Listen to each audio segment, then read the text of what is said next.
In front of me is Realme Narzo N61 and today I would like to show you how you can turn on and use voice typing.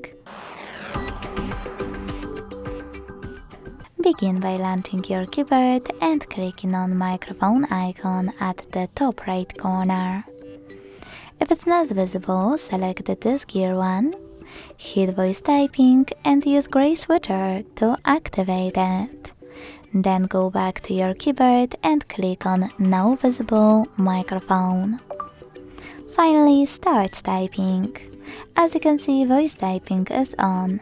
If you want to stop, tap on the same microphone again.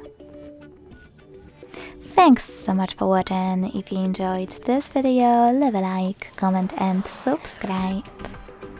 Bye!